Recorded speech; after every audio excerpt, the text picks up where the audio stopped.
நேயர்களே, பாகிஸ்தானுக்கு தற்போது வந்திருக்கக்கூடிய பெரும் கெடுபிடி அமெரிக்கா மற்றும் சவுதி அரேபியாவால் பாகிஸ்தான் என்ன செய்ய போகிறது? நாம முக்கியமாக பார்க்க வேண்டிய பெரும் பிரச்சனை ஒன்று பாகிஸ்தானை அழுத்தி கொண்டிருக்கிறது. என்ன பிரச்சனை என்றால், ஈரானுடைய போரில் பாகிஸ்தான் ஈடுபட வேண்டும் என்றும், அணு ஆயுதங்களை வைத்துக்கொண்டு சும்மா தூங்கக்கூடாது, ஏதாவது ஒன்றை செய்ய வேண்டும் என்றும் இந்த போரில் பாகிஸ்தானை இழுத்து இஸ்லாமிய உலகில் பெரும் குழப்பத்தை ஏற்படுத்த யூதர்களும் அமெரிக்காவுடைய சிஐயும் சதி செய்கின்றது. அது மட்டுமல்ல, இந்த போரில் பாகிஸ்தானை நேரடியாக இழுப்பதற்கு சவுதி அரேபியா கடும் முயற்சி செய்கின்றது. சவுதி அரேபியா பாகிஸ்தானோடு கோரிக்கை வைக்கின்ற போது அவர்களுக்குள்ள ஒரு அக்ரிமெண்ட் உண்டு.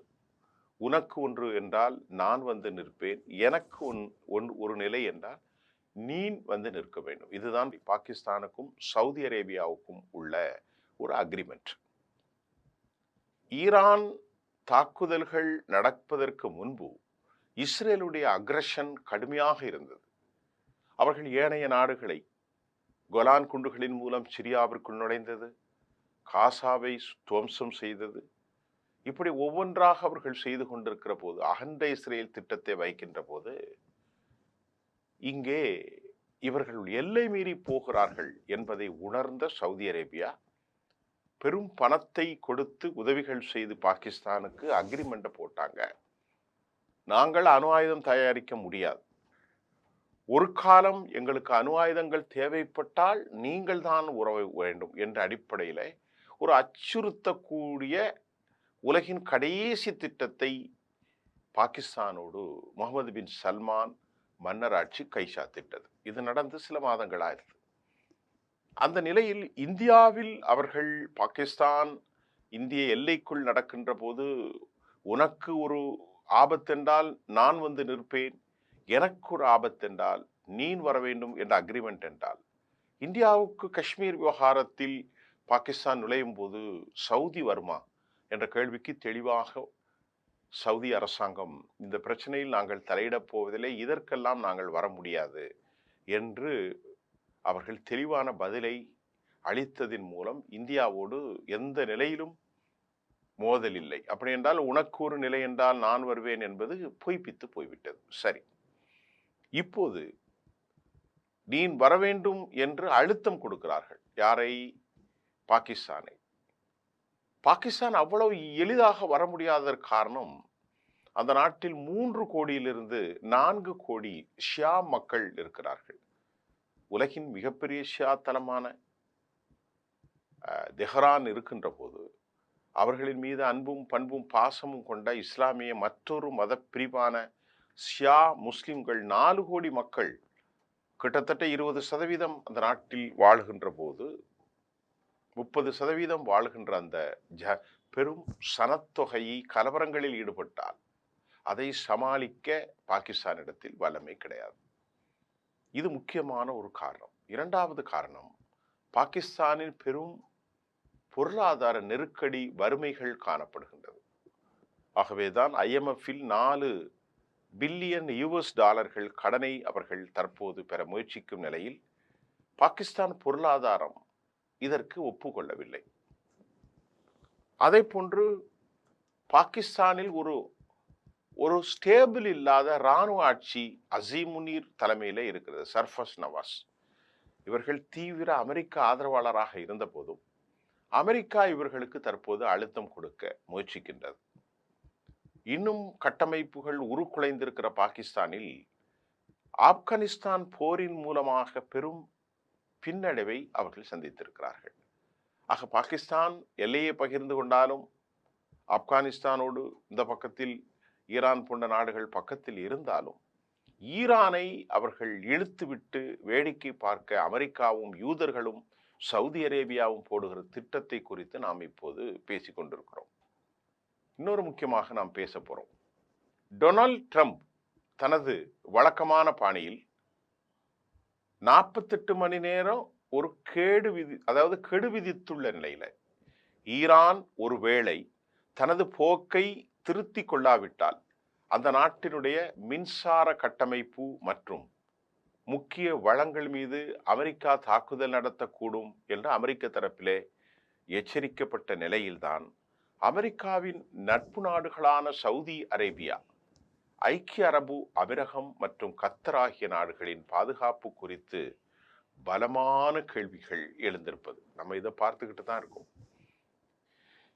ஈரான் தற்போது ஒரு தற்கொலை மனப்பான்மையோடு செயல்படுவதாகவும் அமெரிக்காவை நேரடியாக தாக்குவதை விட அவர்களின் நட்பு நாடுகளை, அவர்களின் முதலீட்டுகளை தாக்குவதன் மூலம் பிராந்தியத்தில் ஒரு நிலையற்ற தன்மையை உருவாக்க ஈரான் முயற்சிக்கிறது என்றும் தற்போது புரிந்து கொள்வதற்கும் அவர்களின் போர் ஸ்ட்ராட்டஜியாக இருக்கிறது. குறிப்பாக ஈரானிடம் அணு ஆயுதங்கள் இருக்க அதிக வாய்ப்புள்ளதாக கருதப்படும் நிலையில் இது அமெரிக்கா அல்லது இஸ்ரேல் ஏதேனும் ஒரு தீவிரமான தாக்குதலை நடத்தினால் ஒருவேளை ஈரான் தனது இறுதி ஆயுதத்தை பயன்படுத்தவும் தயங்காது என்று அமெரிக்கா, இஸ்ரேல் அஞ்சுகிறது. அதனால்தான் இது ஒரு சாதாரண போர் அல்ல, மாறாக இது ஒரு டிசாஸ்டர் நோக்கி செல்லுகிற, அழிவை நோக்கி செல்லும் ஆபத்தான பாதையாகவே இந்த போரை நாம் பார்க்க முடிகின்றது. இந்த விவகாரத்தில் பாகிஸ்தானுடைய பங்கு குறித்து நாம் ஏற்கனவே சொன்னோம். சில கேள்விகளும் எழுப்பி வரப்பட்ட நிலையில்தான் பாகிஸ்தான் இராணுவ தளபதி அசீம் முனீர் சமீபத்தில் அந்த நாட்டில் இருக்கக்கூடிய மத குருமார்களிடத்துல, அதாவது இமாம்களிடத்தில், உங்களுக்கு ஈரான் பிடிக்குன்னா நீங்க அங்க போய் சென்று விடுங்கள் என்று கூறியது ஒரு மிகப்பெரிய சிக்னலாக பார்க்கப்படும். அதாவது பாகிஸ்தான் இராணுவத்திற்குள் இருக்கும் இரண்டு பிரிவினரிடையே உள்ள மோதலை இது வெளிச்சம் போட்டு காட்டுகிறது. அமெரிக்காவுடைய அழுத்தத்திற்கு பணிந்து பாகிஸ்தான் ஈரானுக்கு எதிராக ஏதேனும் ஒரு இராணுவ நடவடிக்கையில் இறங்க திட்டமிடுகிறதா என்ற கேள்விக்கும் சந்தேகம். ஆனால் அது சந்தேகம் இருந்தாலும் அவர்களுடைய பொருளாதார வல்லமைகள் அப்படி இல்லை என்பதுதான் நமது பார்வை. அமெரிக்காவை பொறுத்தவரை ஈரானையும் பாகிஸ்தானையும் ஒன்றோடு ஒன்று மோத விடுவதுதான் புத்திசாலித்தனம். இதுதான் அமெரிக்காவுடைய ராஜ்ய நடவடிக்கை. யூதனுடைய நடவடிக்கை இதுதான். இஸ்ரேல் அல்லது அமெரிக்கா நேரடியாக அணு ஆயுத போரில் ஈடுபட மாட்டாங்க. அதை விட பாகிஸ்தானின் அணு ஆயுத வலிமையை பயன்படுத்தி ஏதாவது ஒரு விதத்தில் ஈரானை ஒடுக்க முயலலாம் அல்லது இஸ்லாமிய உலகில் பெரும் கலவரத்தை ஏற்படுத்துவதன் மூலம் இரண்டு அணு ஆயுத நாடுகளை பலவீனப்படுத்துவதோடு மத்திய கிழக்கில் தனது ஆதிக்கத்தை தொடர்ந்து தக்க வைத்துக் கொள்ள அமெரிக்கா திட்டமிடலாம். அப்படி ஒரு நிலை வந்தா என்ன நடக்கும்?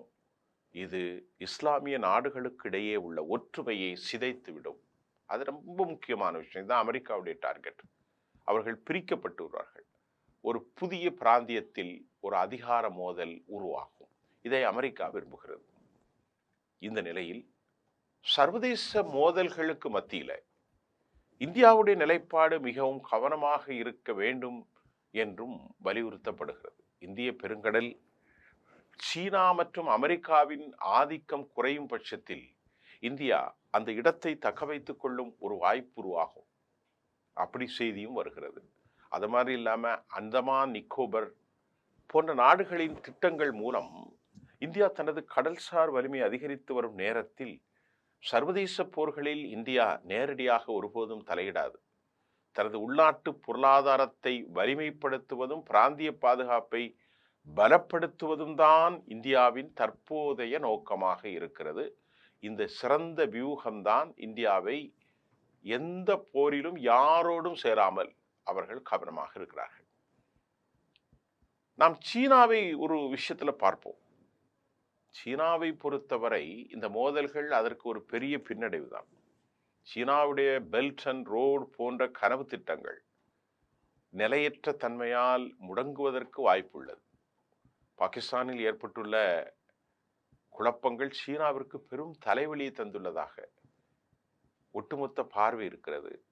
ஈரான் அமெரிக்க மோதல் என்பது வெறும் 2 நாடுகளுக்கு இடையான பிரச்சனை அல்ல. இது உலக நாடுகளில் அனைத்துக்கும் பிரச்சனை.